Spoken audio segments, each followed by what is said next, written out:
मित्रों नमस्कार। आज का यह कार्यक्रम मुख्य रूप से सभी के लिए उपयोगी सिद्ध होगा और उनके लिए अति उपयोगी सिद्ध होगा जो किसी के जन्म कुंडली को हाथ में ले करके मात्र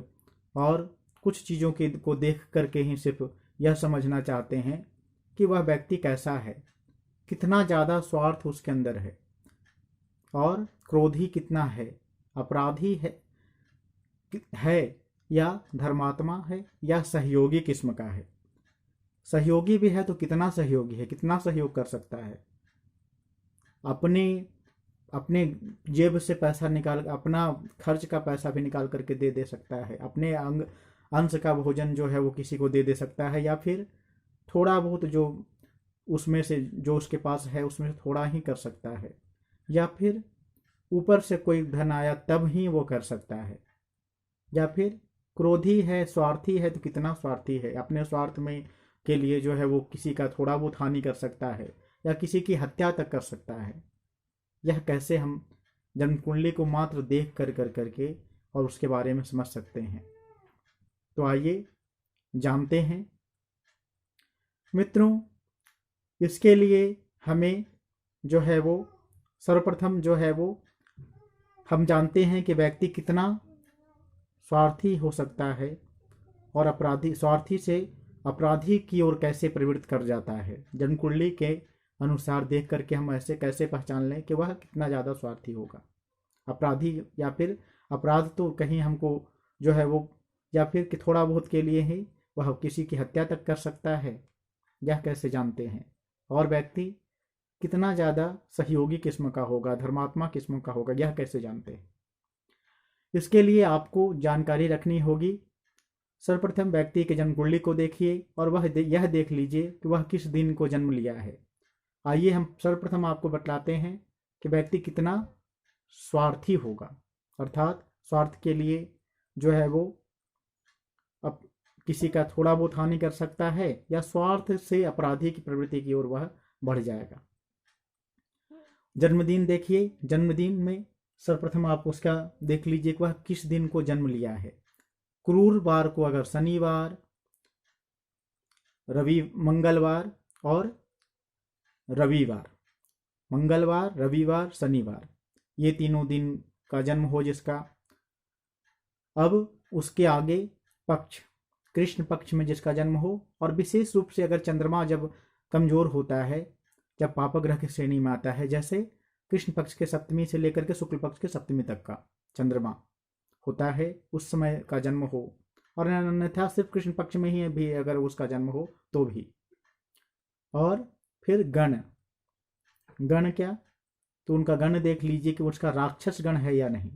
अगर वह मैंने बतलाया क्रूर वार, मंगलवार, शनिवार, रविवार का जन्म हो, थोड़ा स्वार्थ आ गया। उसके आगे जो है पक्ष का, कृष्ण पक्ष में अगर जन्म हो गया, थोड़ा और बढ़ गया। उस पर भी अगर कृष्ण पक्ष के सप्तमी से लेकर शुक्ल पक्ष की सप्तमी तक का अगर बीच का जन्म हो गया उसका, जब चंद्रमा कमजोर होते हैं तब का हो गया, तो और ज़्यादा उसके अंदर जो है स्वार्थीपन बढ़ गया और अपराधपन बढ़ जाएगा। अब उसका गण, राक्षस गण भी इसमें अगर जुड़ गया तो अपराध की ओर और उसका थोड़ा स्वार्थ उसके अंदर का और ज़्यादा बढ़ गया। अब उसका वर्ण जो है अगर वह शूद्र वर्ण का हो गया तो वह स्वार्थ और ज़्यादा उसके अंदर बढ़ गया। अब वर्ण के बाद, शूद्र वर्ण के बाद अगर उसके ऊपर क्रूर ग्रह, विशेष रूप से मंगल का अगर उसके ऊपर प्रभाव पड़ जाए, वह जो है वह मंगल उसके लग्न से, उसके राशि से किसी तरह प्रकार से जो है वो जुड़ जाए, अथवा मंगल उसके लग्न में बैठा हो और उस पर राहु केतु इत्यादि का जो है वो दृष्टि पड़ जाए। अब इन चीज़ों पर अगर वह इतना, अगर उसके अंदर धीरे धीरे जितना ये जुड़ेगा उतना ज़्यादा उसका व्यक्तित्व जो है वो क्रोध के से, स्वार्थ से अपराधी की ओर बढ़ जाएगा। यदि ये सब उसके अंदर मिल जाएंगे, सारे कुछ अगर जुड़ गया, तो वह व्यक्ति पूर्ण रूप से अपराधी हो जाएगा, अपराध प्रवृत्ति उसके अंदर जो है वो भर जाएगा। अब वह जो है, बहुत सारे लोगों को आप देखते होंगे कि छोटी छोटी बातों पर जो है वो कुछ भी निकाल करके मार देते हैं, तो वो ऐसे ही व्यक्ति होते हैं, उनके जन्म कुंडली में यही सब चीज़ जो है पूर्ण रूप से जितना ज़्यादा होगा वह उतना ज़्यादा अपराधीपन उसके अंदर प्रवेश कर जाता है। अगर सिर्फ एक ही चीज़ है, जैसे कि अगर व्यक्ति जो है वो कृष्ण पक्ष का सप्तमी से लेकर करके शुक्ल पक्ष के सप्तमी तक के बीच का जन्म है और बाकी सब नहीं मिल रहा, तो उसके अंदर हल्का थोड़ा स्वार्थ रहेगा, बहुत ज़्यादा नहीं, थोड़ा बहुत अपना स्वार्थ भी देख लेगा औरों का हित के साथ साथ, विशेष किसी को कोई कष्ट नहीं पहुंचा सकता। लेकिन जितना ज़्यादा ये जुड़ेगा उसके साथ उतना ज़्यादा वह अपराधी होता चला जाएगा। आइए अब हम जानते हैं व्यक्ति कोई धर्मात्मा कैसे हो सकता है। तो धर्मात्मा कितना होगा, वो भी अपना सब कुछ किसी को कोई कोई दे देता है तो उतना ज़्यादा होगा, या सहयोगी प्रवृत्ति का होगा से केवल, या केवल थोड़ी बहुत उसको किसी को देख करके थोड़ा सा ममता आ जाए वैसा होगा। तो वैसा व्यक्ति जो उसका जन्मदिन जो है वो गुरुवार हो, सोमवार हो,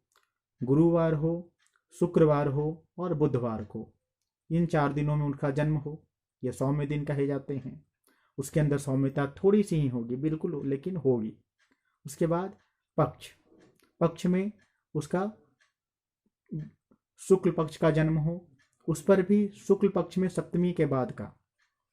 जो है वो उसका जन्म हो, और उसके बाद फिर गण,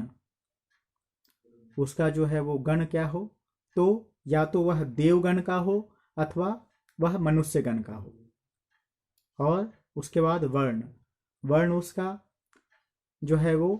क्या होना चाहिए, तो विशेष रूप से अगर वह ब्राह्मण वर्ण का हो तो जो है वो उसके अंदर जो है वो और ज़्यादा जो है वो सहयोगीपन, धर्मात्मापन और उसके अंदर बढ़ जाएगा, वह उतना ही ज़्यादा सहयोगी होता चला जाएगा जितना ये सब चीज़ उसके साथ जुड़ता जाएगा। और उसके बाद फिर अगर उसके ऊपर सौम्य ग्रह की दृष्टि पड़ जाए, जैसे कि विशेष रूप से शुक्र का, बृहस्पति का, बुध का, और वही शुक्ल पक्ष के जो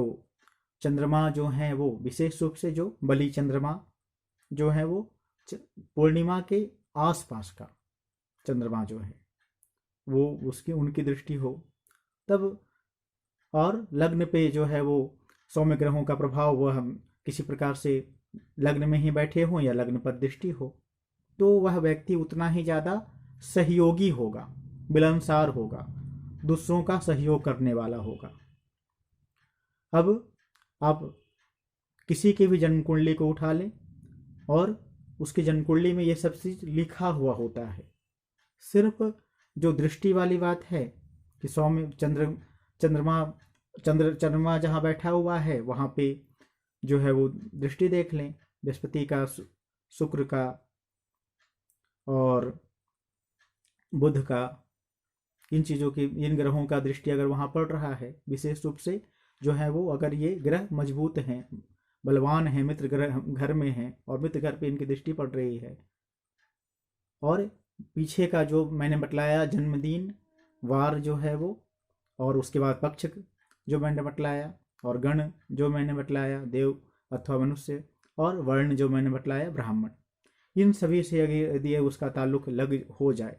तो व्यक्ति सभी अगर इनमें से अगर जुड़ जाए तो व्यक्ति ऐसा होगा कि अपने हिस्से का भोजन जो है किसी को भी दे देगा, इतना ज़्यादा वह सौम्य हो जाएगा, इतना ज़्यादा वह परोपकारी होगा।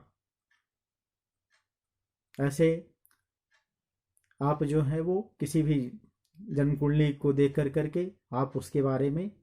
इतना निर्णय देखते ही आप कर ले सकते हैं कि व्यक्ति ऐसा है। अब उससे कुछ बोलने से पहले आप जो है वो सोच सकते हैं कि हाँ, हमें इससे कैसे बात करना चाहिए। धन्यवाद। यदि आपको जानकारी अच्छी लगी हो तो लाइक कम से कम अवश्य करें, और हमारी वीडियो के बारे में बतलाएं कि हाँ इसमें क्या कमी है, या और कुछ जानना चाहते हैं हो आप तो वह भी आप कमेंट करके बतला सकते हैं। धन्यवाद।